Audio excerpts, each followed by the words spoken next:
estómago, un sistema digestivo, tanto delgado como grueso, con la posterior finalización a nivel de recto.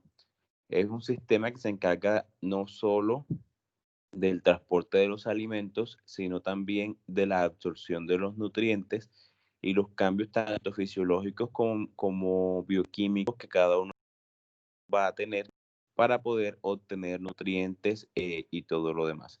Entonces vamos a ir hablando de cada porción del sistema digestivo, las diferentes enfermedades que se pueden presentar a nivel de este. Siguiente. Entonces vamos a empezar con el esófago. Para cada una de las porciones del sistema digestivo vamos a hablar cuáles son las enfermedades congénitas que pueden presentarse, las lesiones misceláneas, las inflamatorias, las vasculares y por último hablaremos de cada una de las lesiones tumorales que cada región o cada órgano puede presentar. En cuanto a las lesiones congénitas, vamos a hablar de diferentes. Siguiente. Vamos a hablar de lo que es la parte de la atresia esofágica, de las constricciones, de los anillos y de las estenosis esofágicas. Siguiente. Entonces, atresia esofágica, como pueden observar en la imagen, es cuando hace falta alguna porción del esófago. Hay diferentes tipos de atresia, como pueden observar en la imagen. Por ejemplo, la imagen número A es una atresia de la región terminal del esófago, donde tenemos una porción proximal, que es la de arriba, una porción distal, y las dos porciones van a estar cerradas. No existe una comunicación entre ellos dos. Es decir, los alimentos que ingresan quedan retenidos en la porción superior del esófago porque no pueden pasar a la parte inferior porque no existe esa comunicación. En la imagen B tenemos una atresia en la cual la parte proximal, es decir, la parte superior, va a estar conectada con la tráquea.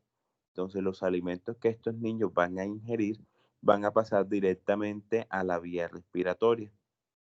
La imagen C es una atresia esofágica en el cual la porción distal, es decir, la parte inferior del esófago va a estar conectada también con la tráquea. La imagen D es un tipo de atresia en el cual la parte superior o proximal del esófago no va a estar conectado con no va a estar conectado con la tráquea, pero tampoco existe una porción distal o una porción inferior. Y la imagen E es en la cual existe que digamos una comunicación entre las dos porciones del esófago, entre la proximal y la distal, pero a la vez existe una comunicación con la tráquea. Entonces, igual que en los casos anteriores, estos son niños que al ingerir los alimentos pueden llegar a tener paso de estos hacia el estómago, pero también van a tener paso de alimentos hacia la tráquea, lo cual va a producir una broncoaspiración de los alimentos a la vía respiratoria que los puede conllevar a la muerte. Siguiente. Entonces decimos que la atresia esofágica es cuando un segmento del esófago es representado por un delgado cordón que no está canalizado, lo que les mencionaba, ¿no? Un cordón del esófago que está cerrado totalmente, no hay una canalización, es decir, no existe un orificio en una de estas porciones del esófago. Podemos tener una bolsa ciega superior conectada con la faringe y podemos tener una bolsa ciega inferior conectada con el estómago, que era lo que les mencionaba. Por lo general tenemos dos bolsas ciegas, una superior y una inferior, y que pueden llegar a estar conectadas no solo con la faringe, no solo con el estómago, sino también con la tráquea. Los niños que presentan atresia esofágica por lo general también van a presentar otras malformaciones congénitas de tipo cardíaco y de tipo. En cambio, las constricciones ya son como pequeñas, ¿cómo les digo? Algo va a estar comprimiendo esa parte del esófago que no los va a cerrar. Es como si existiera una compresión. Esas constricciones pueden ser excéntricas y por lo general son semicirculares. No cierran totalmente, sino solamente una porción. Casi todas las constricciones las vamos a encontrar en el tercio superior del esófago. ¿Listo? Pueden ser congénitas o pueden ser secundarias, por ejemplo, la esofagitis por reflujo. Las personas que tienen inflamación de la mucosa esofágica porque tienen un reflujo gastroesofágico, ese reflujo lo que hace es ocasionar una constricción del esófago porque por el proceso inflamatorio se comienza a cerrar la parte esofágica. Hay un síndrome que se llama síndrome de Plummer-Vinson. En el síndrome de Plummer-Vinson, los pacientes van a presentar queileitis, glositis, van a presentar constricción esofágica y van a tener una anemia por déficit de hierro. ¿Quién me dice que es la glositis?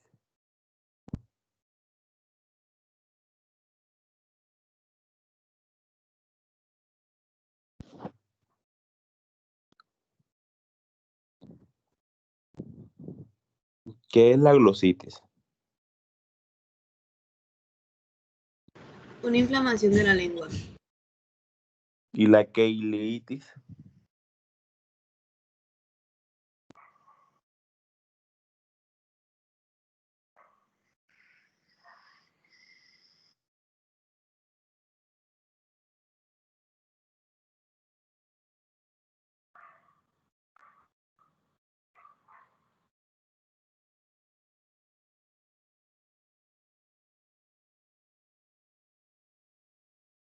¿Qué es la queilitis? ¿Quién me dice?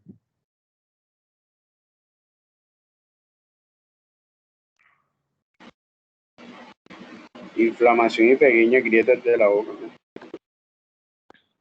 Sí, son como unas pequeñas fisuras que la persona presenta a nivel de la boca. Entonces, digamos que la combinación de queilitis, glositis, constricción esofágica y anemia por déficit de hierro nos tiene que hacer sospechar del síndrome de Plummer-Vinson. Siguiente. Los anillos son placas concéntricas que protruyen en la luz esofágica. O sea, a diferencia de las constricciones, ellas no son excéntricas, sino concéntricas. Entonces, por ende, sabemos que el diagnóstico tanto de constricción como de anillo es por endoscopia y toma de biopsia, porque tenemos que saber si la imagen es excéntrica o es concéntrica, porque los dos lo que van a ocasionar es cerrar la luz esofágica. Por lo general, los anillos se presentan en el esófago distal. Recuerde que las constricciones se presentan en el tercio superior del esófago. Y los pacientes con anillos esofágicos por lo general están alrededor de los 40 años y el motivo de consulta que ellos van a tener que los va a llevar a disfagia o la dificultad para la digestión de los alimentos. Siguiente.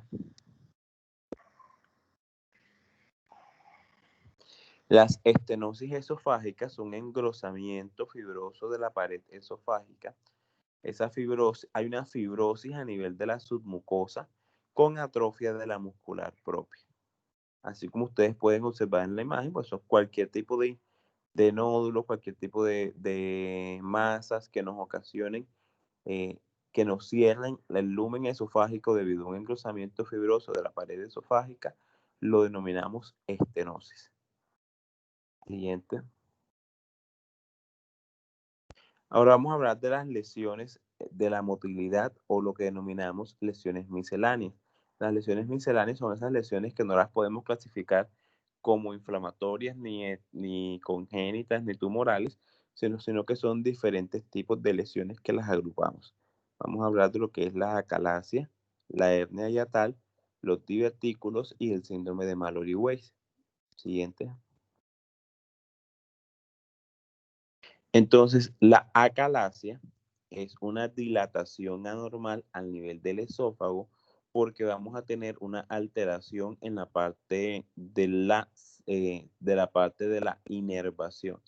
Recuerden que estas vísceras del tubo digestivo, ellos tienen su propia inervación a través del sistema de Auerbach y de Meissner, o a través del plexo nervioso de Auerbach y de Meissner, que si hay una patología que nos ocasiona que el plexo mientérico de Auerbach o de Meissner no funcione, ¿qué pasa? Que esa región del tubo digestivo, en este caso el esófago, no se va a poder contraer correctamente, sino que se va a dilatar, como podemos observar allí, y esa dilatación se va a acompañar de acumulación de los alimentos.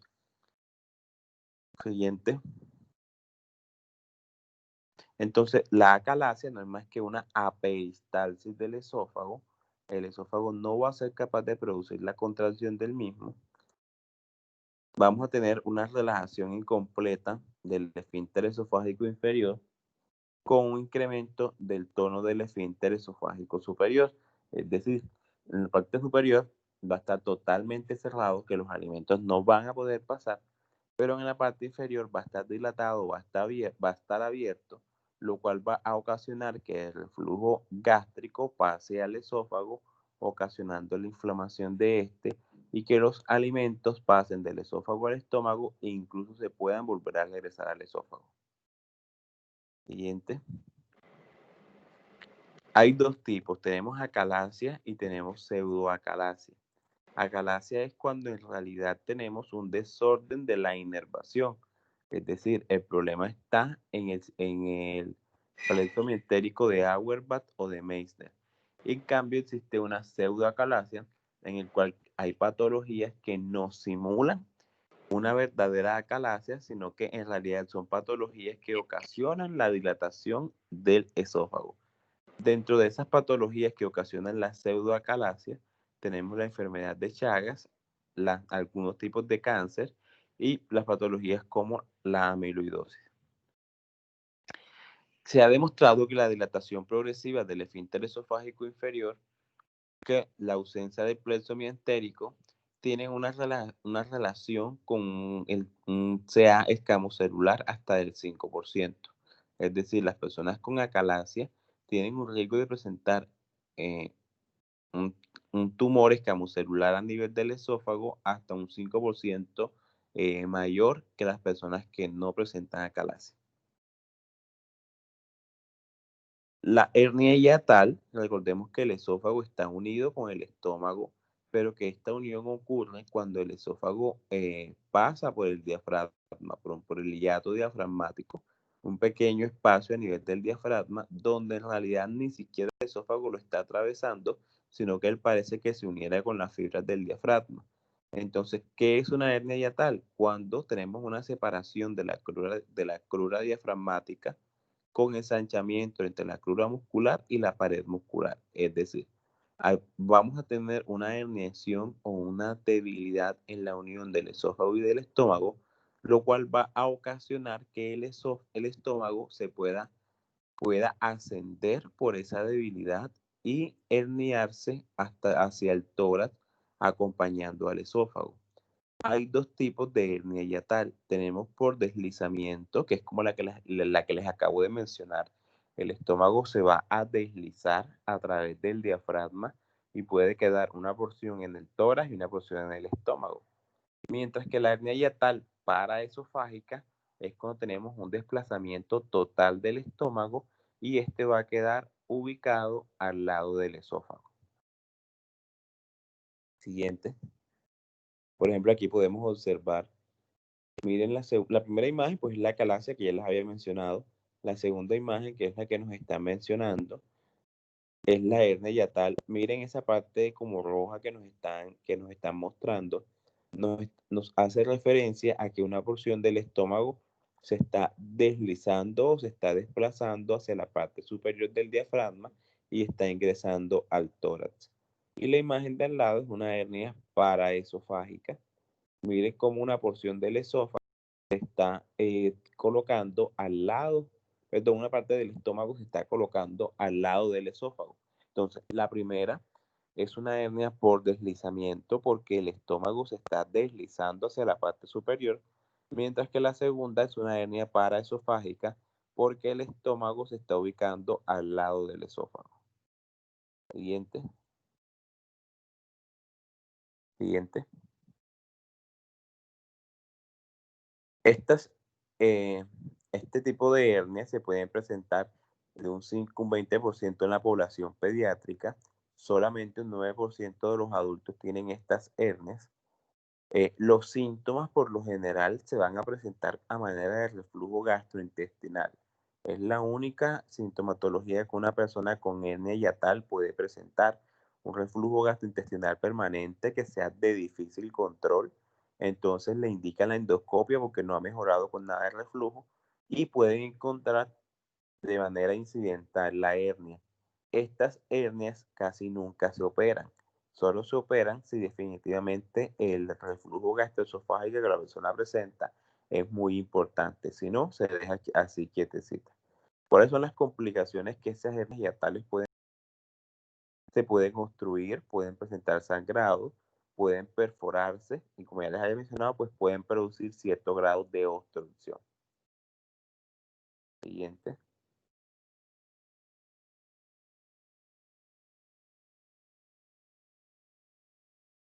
¿Todo claro está allí? ¿Alguna pregunta? Todo claro, doctor. Tenemos los divertículos. Los divertículos son como unos saquitos que se van a formar a nivel del esófago y hay dos tipos de divertículos. Tenemos un divertículo verdadero y tenemos un divertículo falso. El divertículo verdadero, que es una dilatación de la pared del tracto gastrointestinal que va a contener todas las capas de esa porción. Mientras que el falso es una dilatación que solamente va a tener mucosa y submucosa. Entonces, un divertículo es una dilatación del tracto gastrointestinal. Verdadero es cuando, por favor, los micrófonos.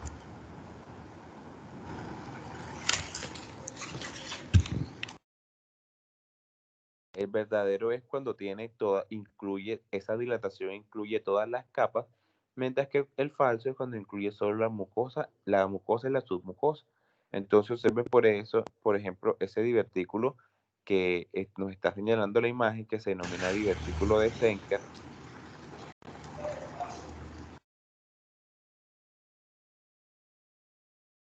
Por favor, el micrófono.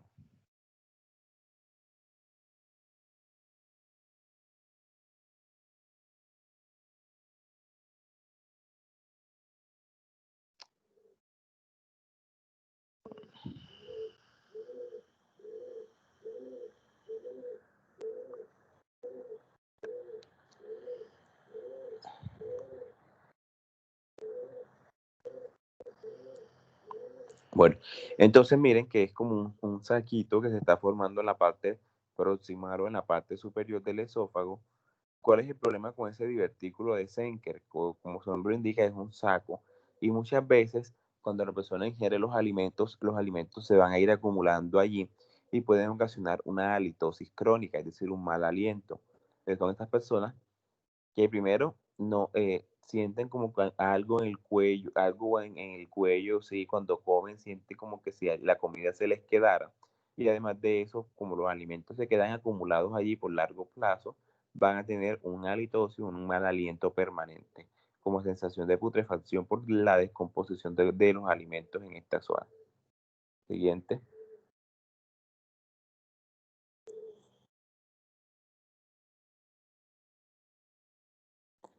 También podemos tener divertículos en la porción distal o inferior del esófago, como nos muestra la imagen.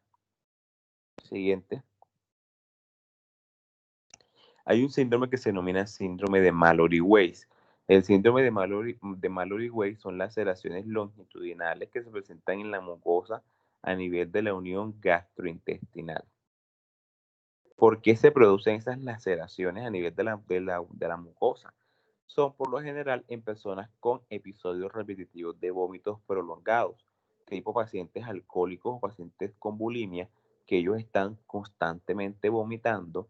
Ese esfuerzo por vomitar ocasiona esas laceraciones en la mucosa que va a ocasionar que sangren y la persona pueda presentar vómitos con sangre o que a veces puede así como escupir sangre, sobre todo después de vomitar, por las laceraciones que presenta y por el esfuerzo por vomitar. Siguiente. Siguiente.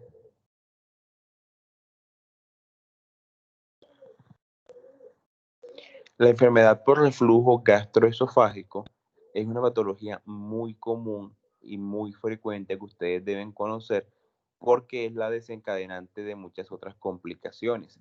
Hay muchas enfermedades que se producen de manera secundaria en la presencia de este reflujo gastroesofágico.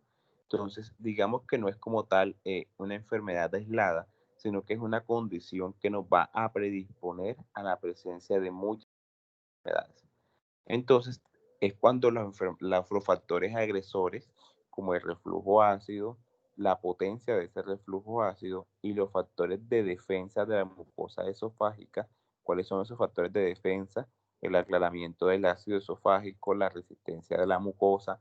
Se va a ver, vamos a tener un desequilibrio entre estas dos condiciones, ocasionando que los factores agresores sean mayor a los factores de defensa. Y de esta manera, ese ácido va a ocasionar daño a nivel de la mucosa gastrointestinal. Siguiente.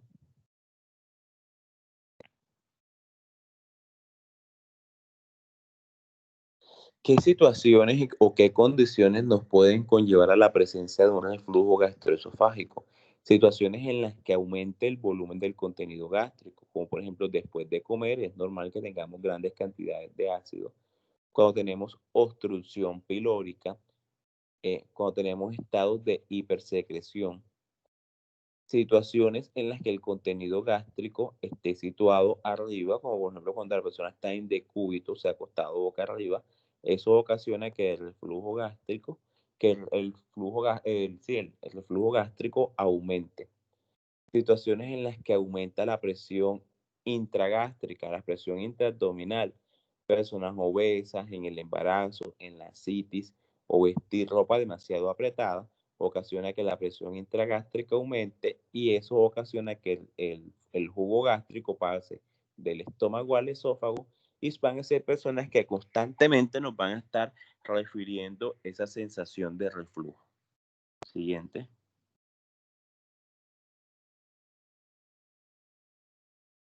Hay medicamentos que también nos pueden ocasionar reflujo gastroesofágico, algunos porque aumentan la presión intragástrica, como otros porque son agentes neuronales. Al producir esa acción neurogénica, aumentan la secreción gástrica, como son los agonistas alfa-adrenérgicos, los agonistas beta-adrenérgicos y algunos antagonistas colinérgicos. Los alimentos, por ejemplo, lo que es la grasa, el chocolate, el consumo del alcohol, ellos ocasionan que la presión del esfínter esofágico disminuya y tengamos ese paso de jugo gástrico del estómago al esófago.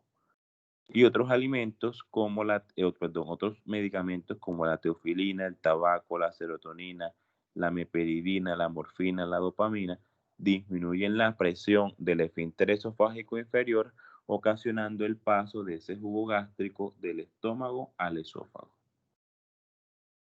Siguiente. Entonces siempre hay que mirar qué tan grave es el reflujo en comparación con las manifestaciones clínicas que está presentando, porque de eso va a depender el tratamiento. La pirosis es el síntoma más frecuente, es decir, la sensación como de ardor a nivel del esófago. Pueden aparecer también irritación de ácido, dolor torácico, dificultad para deglutir los alimentos o simplemente muchas veces presentan el dolor a nivel del esófago al consumir los alimentos. Pueden tener odinofagias o es esa persona que siempre refiere como que ese dolor, esa sensación de ardor que come y el dolor le aumenta o después de comer siente una sensación de que se quema por dentro esa parte del esófago, es cantidades del estómago.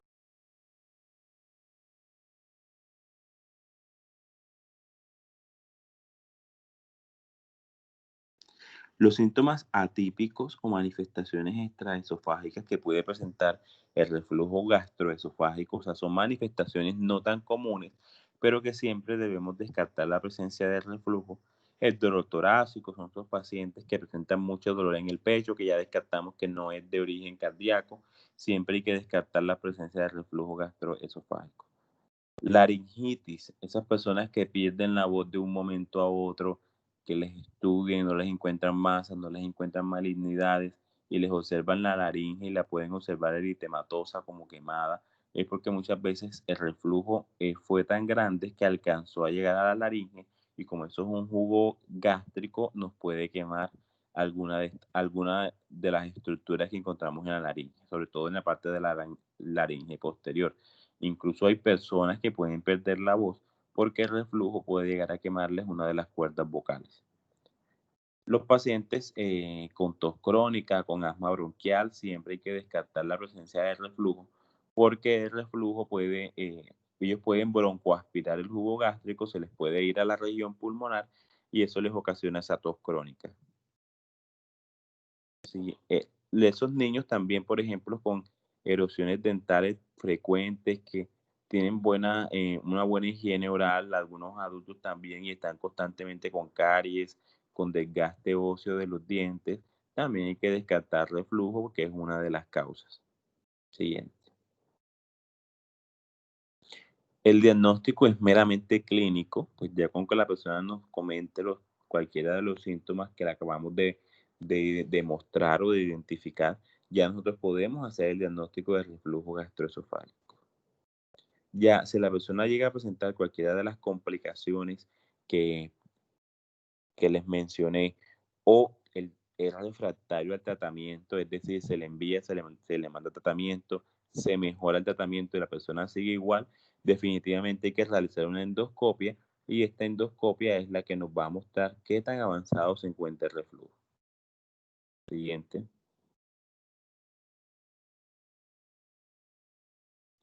Hay una prueba que se llama pH-metría, es una prueba ambulatoria de 24 horas. Es la prueba más exacta y objetiva para diagnosticar el reflujo gastroesofágico, aunque no la utilicemos de rutina.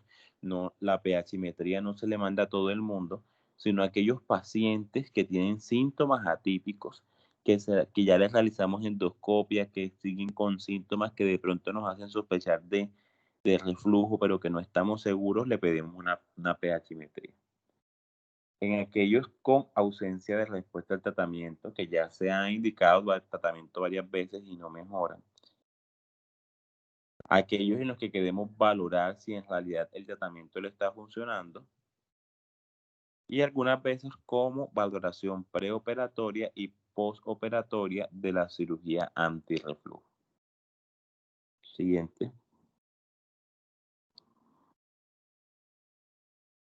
La esofagitis es la inflamación de la mucosa del esófago.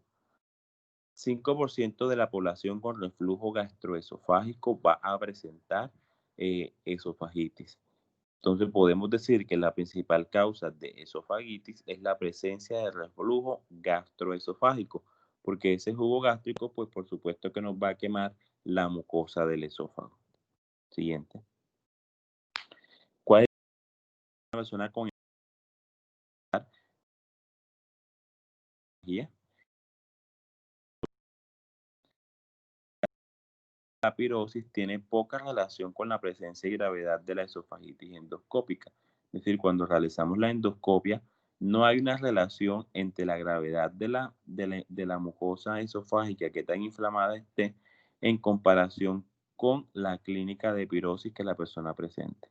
El diagnóstico se realiza mediante endoscopia y si existen úlceras asociadas, se deben tomar biopsias para descartar malignidad. Siguiente. Dentro de las causas de la esofagitis tenemos pues la disminución de los mecanismos antirreflujo. ¿Cuáles son esos mecanismos antirreflujo? La disminución del tono del esfínter esofágico, el embarazo, el hipotiroidismo, alteraciones del sistema nervioso, el tabaco. La presencia de una hernia hiatal por deslizamiento puede ocasionar reflujo gastroesofágico. El enlentecimiento del vaciamiento gástrico y la reducción en la capacidad reparativa de la mucosa esofágica. ¿Listo? Entonces la persona va a presentar disfagia más reflujo gastroesofágico. Siempre hay que descartar mediante endoscopia la presencia de esofagitis.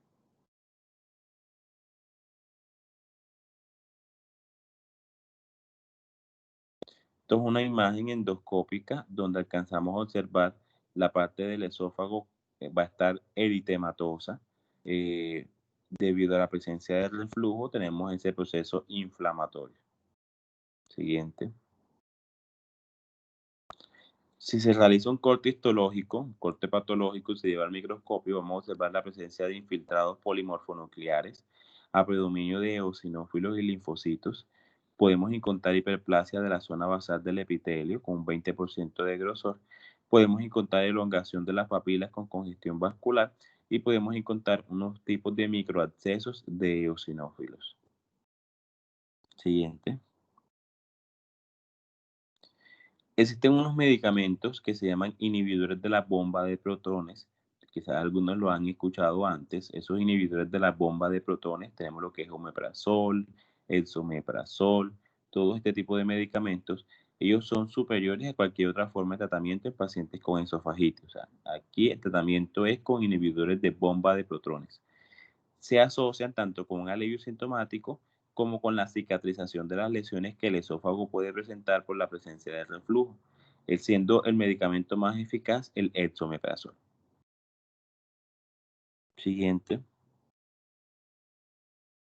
Hay una patología que no es una patología, una condición que se denomina esófago de Barrett.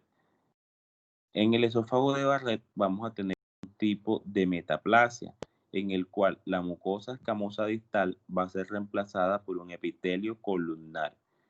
Es decir, el tipo de epitelio que tiene el esófago, que es uno escamoso, se va a cambiar por uno columnar que lo tiene el intestino. ¿Con qué fin? Porque como tenemos ese reflujo gastroesofágico, el esófago lo que hace es cambiar de epitelio a un epitelio que sea capaz de producir moco. Porque al producir moco, lo que va a ocasionar es la protección de ese esófago. Siguiente. Entonces, el esófago va a tomar una forma o una morfología como si fuera una región del intestino. ¿Qué es lo que pasa con el esófago de Barrett? Que es una condición premaligna, en el sentido de que a largo plazo puede presentar cambios displásicos que nos pueden conllevar a desarrollar un cáncer de esófago. Por eso, en los pacientes con esófago de Barrett se debe tener un control estricto endoscópico cada cierto mes. Siguiente. Entonces, el esófago de Barrett se observa en aproximadamente entre el 8 al 20% de los pacientes con esofagitis por reflujo gastroesofágico y en el 40% de los que tienen una estenosis péptica. El único factor asociado al esófago de Barrett es la excesiva exposición ácida del esófago, o sea, el reflujo gastroesofágico. Es asintomático hasta en un 25% de los pacientes. Siguiente. Ya sabemos, como les acabo de mencionar, que es una lesión precursora de adenocarcinoma. Siempre hay que buscar los criterios de displasia, siempre que se haga la biopsia, para saber si ya es maligno o no es maligno. Entonces, siempre tenemos que realizar una endoscopia con toma de biopsias múltiples de los 4 cuadrantes. La incidencia de neoplasia del esófago en pacientes con esófago de Barrett hasta el 0,5% por año. ¿Listo? Del 0,5% de las personas que tienen esófago de Barrett pueden llegar a presentar una neoplasia. Siguiente.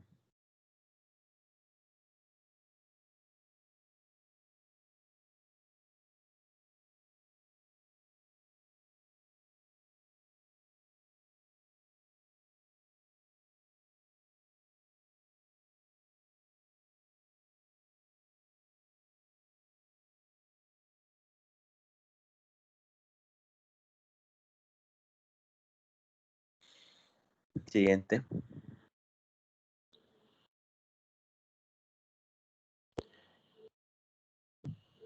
Entonces, como les dije, siempre debemos realizar la endoscopia con toma de biopsia, buscar los criterios de displasia.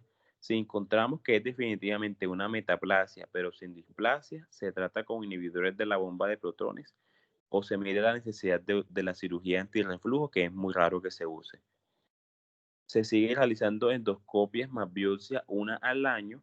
Si la persona sigue sin cambios de displasia, se vuelve a realizar la siguiente endoscopia de 2 a 3 años después de eso.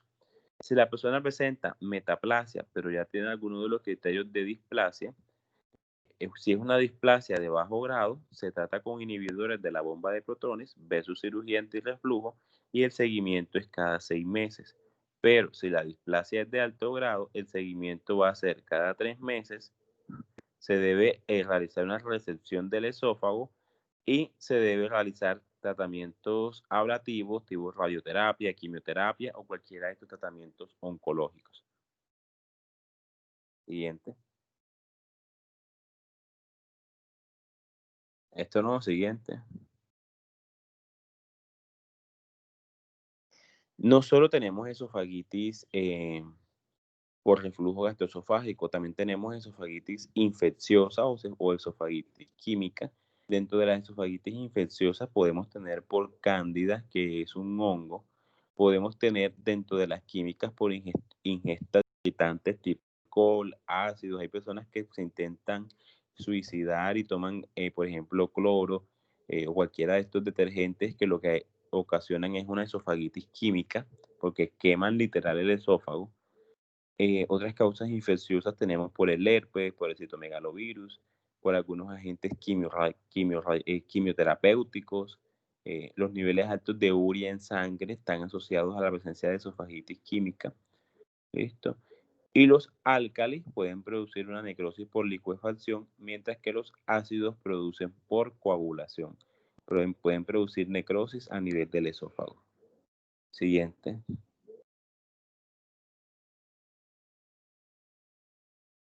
Momento.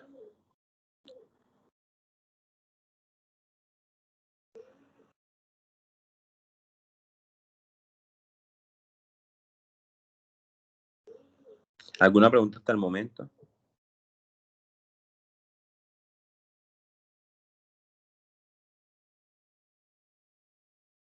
No, doctor. No, doctor.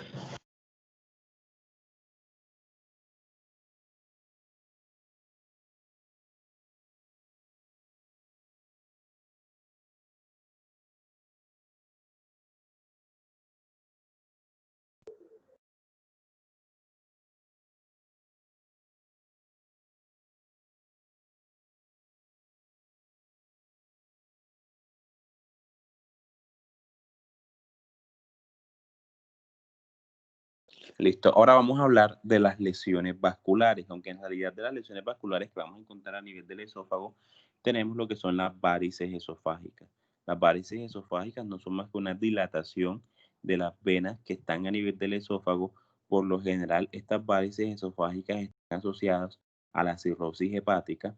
Si tenemos cirrosis hepática, aumenta la presión portal, entonces tenemos esa hipertensión portal que va a ocasionar que las varices del esófago se dilaten y al estar dilatadas se pueden romper y pueden sangrar.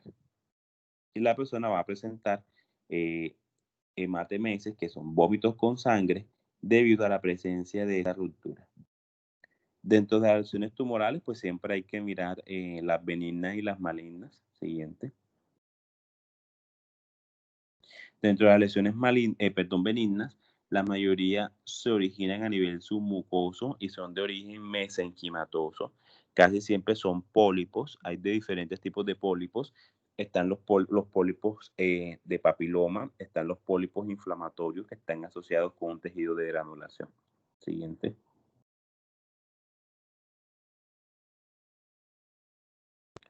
Dentro de los tumores malignos, pues tenemos el carcinoma escamocelular y tenemos el adenocarcinoma. Siguiente. En el carcinoma escamocelular es un carcinoma que se presenta sobre todo en hombres alrededor de 50 años y siempre vamos a tener unos factores predisponentes como la deficiencia de vitamina A, el alto consumo de nitrosamina. ¿Dónde encontramos la nitrosamina?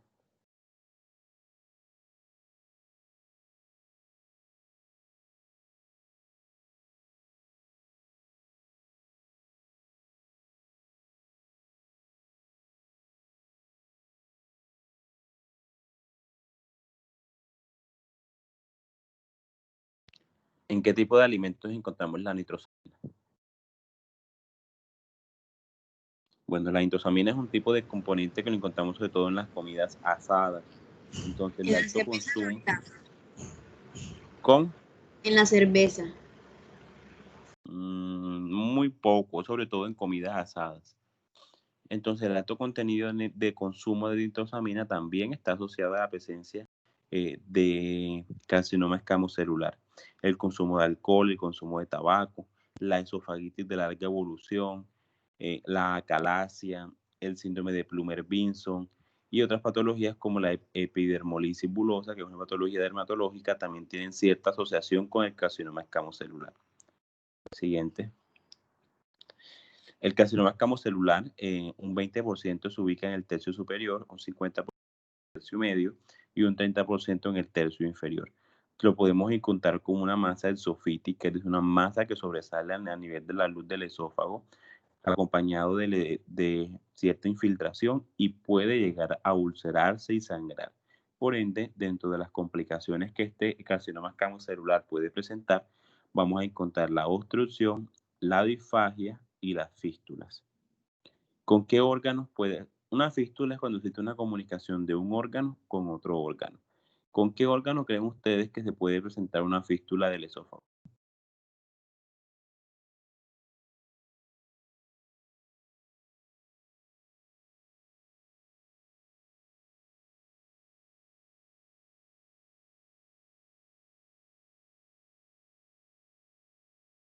¿Qué órgano está cerca del esófago que pueda existir una comunicación entre ellos dos? La tráquea. Exactamente, se puede crear una fístula con la tráquea como complicación de ese carcinoma escamocelular. Siguiente.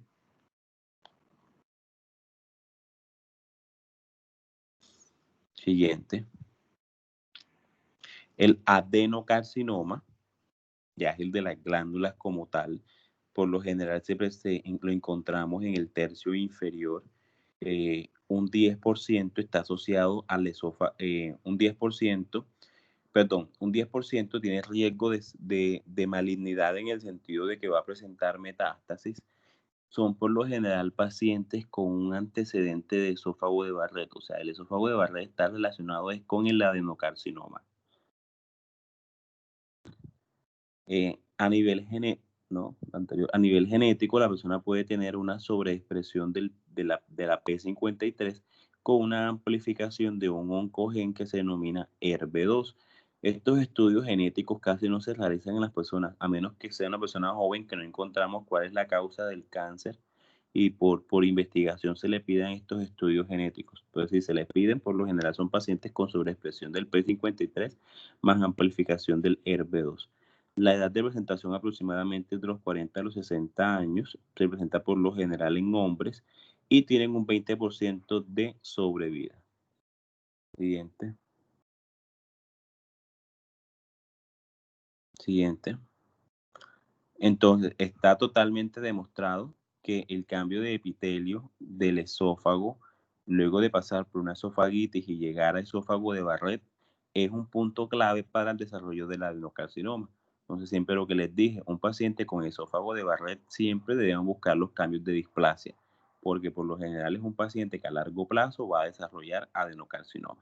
De allí la importancia que les mostraba ahorita en el flujograma del control estricto con endoscopia más toma de biopsia. Siguiente. Listo. Preguntas, dudas, inquietudes, inconformidades.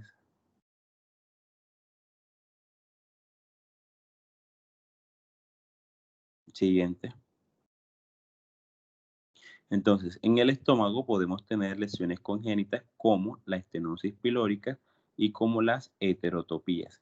Recuerden que el estómago, la última porción del estómago se llama píloro. Ese píloro es lo que va a conectar con la primera porción del intestino delgado, que es el duodeno.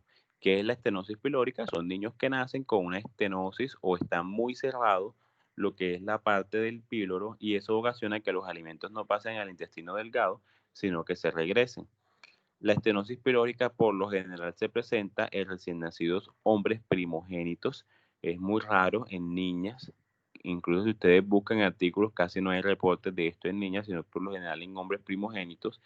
¿Cómo vamos a sospechar de esa estenosis pilórica? El niño va a presentar vómitos en proyectil no viloso de la segunda a la tercera semana de vida. Entonces el bebé que la mamá le da el seno y luego de darle el seno el niño vomita todo el alimento pero a manera de proyectil. Inmediatamente porque el alimento no le va a pasar hacia el intestino. Puede estar asociado a atresia esofágica y al síndrome de Turner. Son niños que no solo tienen una malformación congénita, sino que tienen varias.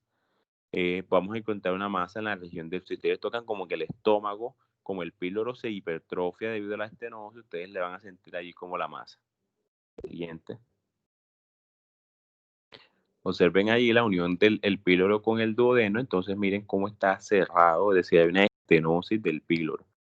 Los alimentos que llegan al estómago, así como los comen, se van a regresar a manera de vómito. Siguiente.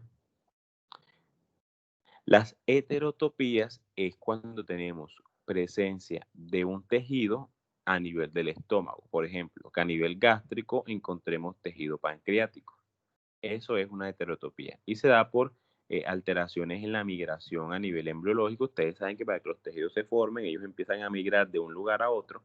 Entonces, cuando no tenemos una adecuada migración, puede quedar tejido remanente de un órgano dentro de otro. Tener también heterotopía de tejido gástrico a nivel del duodeno. Es muy frecuente. Siguiente. Y la gastritis, pues que es una inflamación de la mucosa gástrica, puede ser de dos tipos, de tipo agudo y de tipo crónico. Siguiente, es una patología muy común, sobre todo la gastritis aguda, la cual puede ser transitoria. Si la persona tiene unos buenos cambios alimenticios, unos buenos hábitos de salud y un buen tratamiento, puede llegar a ser transitoria. Pero hay gastritis agudas que se pueden complicar porque el tejido del estómago se erosiona y puede sangrar. ¿Cuáles son las causas de gastritis agudas? Los medicamentos tipo AINES, llámese ibuprofeno, naproxeno, aspirina, todos estos medicamentos a los altos consumos de como ellos tienen cierto tipo de ácido, por decirlo así, de manera macroscópica, van a ocasionar la destrucción de la mucosa del estómago. Pues de ahí la importancia que uno haga tanto énfasis. No, decir a las personas, no tome por más de 4 o 5 días AINES, no tome para cualquier tipo de dolor AINES, porque ellos a largo plazo van a producir gastritis y pueden producir sangrados gastrointestinales. Causa bacteriana, dentro de las causas, ¿no? Las causas bacterianas tenemos el Helicobacter pylori, que es una bacteria que puede ocasionar esta gastritis aguda y también la crónica, como vamos a ver más adelante. Tenemos gastritis por estrés o por irradiación. A nivel de la endoscopia, que vamos a encontrar la inflamación de la mucosa y además de la inflamación de la mucosa, unas hemorragias puntiformes a nivel del estómago. Siguiente. Siguiente. Ya sabemos que a nivel histológico vamos a encontrar edema, vamos a encontrar congestión, vamos a encontrar, realizamos una biopsia, vamos a encontrar la presencia de neutrófilos y podemos encontrar erosión de la misma mucosa gástrica. Siguiente. Listo, vamos a dejar hasta el día de hoy allí. Necesito un voluntario para realizar una exposición. Ese voluntario nos hace el quiz de la próxima semana sobre enfermedades gastrointestinales. Yo, profe, Andrea Vargas. Bueno, Andrea, vas a hablar mañana sobre el Helicobacter pylori. Vas a investigar qué tipo de bacteria es, dónde lo encontramos normalmente, nos muestras una imagen de la forma que tiene, vas a hablar de las características y cuál es la asociación entre el Helicobacter pylori con la gastritis, o sea, cómo ocasiona el Helicobacter pylori todos estos cambios a nivel de la mucosa gástrica. Listo, doctor. ¿Alguna pregunta, duda?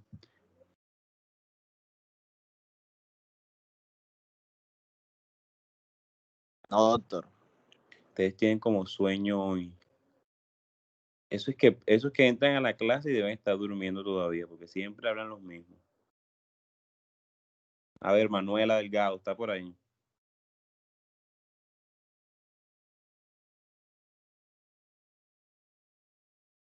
Manuela Delgado.